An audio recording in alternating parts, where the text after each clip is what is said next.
নমস্কার বন্ধুরা, বাসবিজ ফুড মন্ত্রে আপনাদের স্বাগত জানাই। আজকে একটা অন্যরকম ব্লগ নিয়ে আপনাদের সামনে হাজির হয়েছি। আমি কিছুদিন আগে ঘুরে এলাম আন্দামান। তো আন্দামানের কোনো ভিডিওই আপনাদের সামনে আমি আনিনি, কিন্তু আজকে আমার ইচ্ছে হলো আন্দামানের ব্যাপারে, বিশেষ করে হ্যাভলকের ব্যাপারে আপনাদের কিছু জানাই। আমরা কোথায় ছিলাম, কীরমভাবে কাটালাম। তো হ্যাভলকে আমাদের এই যে রিসর্ট, এটার নাম হলো সিলভার স্যান্ড বিচ রিসর্ট। রিসর্টটা দেখতে পাচ্ছেন খুবই সুন্দর, এরকম কাঠের সমস্ত সিলিং দেওয়া বাড়ি, মেঝেও কাঠের, দেওয়ালও কাঠের, বড় বড় জানলা, আর এই যে গ্রিনারি সামনে, এত সুন্দর, এত অপূর্ব। তাই ভাবলাম যে আপনাদের সঙ্গেও আমার এই ভালো লাগাটা শেয়ার করে নিই।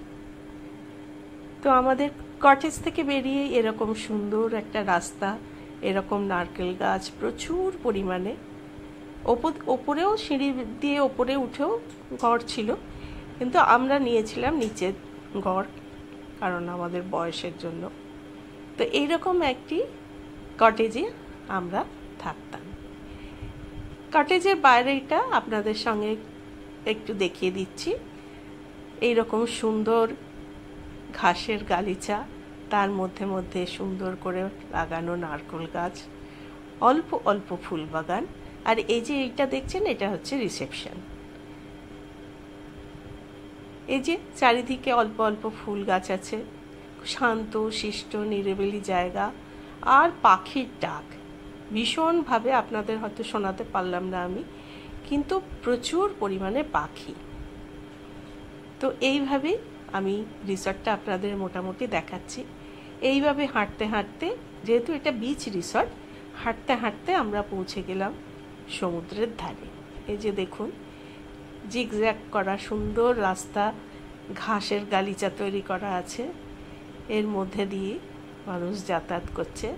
শান্ত শিষ্ট নিরিবিলি পরিবেশ, ধারে ধারে প্রচুর কটেজ, আর সব সময় এখানকার স্টাফরা এটা মেনটেন করছেন, পরিষ্কার করছেন, যাতে কোনো পর্যটকদের কোনো রকম অসুবিধে না হয়, সব সময় তারা দেখছেন।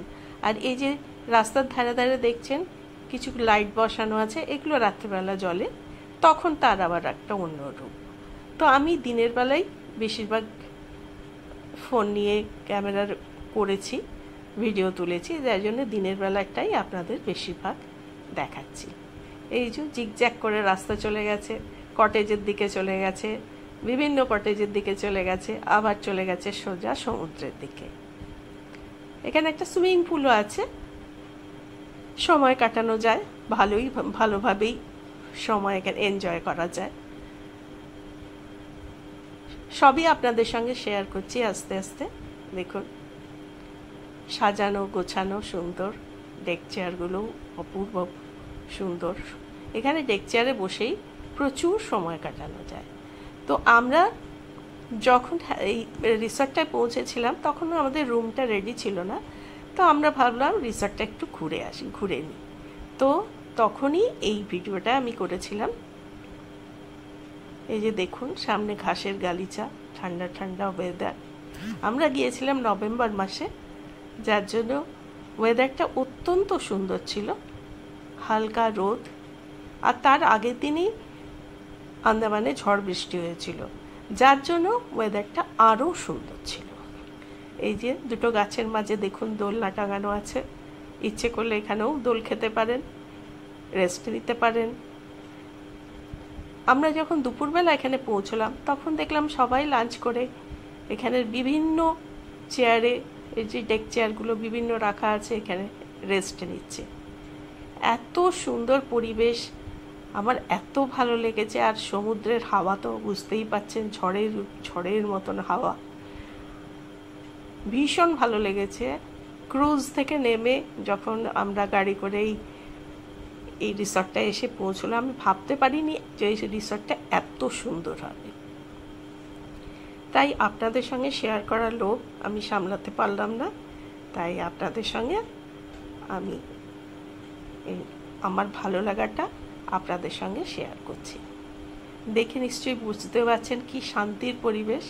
পায়ে পায়ে এগিয়ে চলেছি সমুদ্রের ধারে, প্রায় এসে পড়েছি।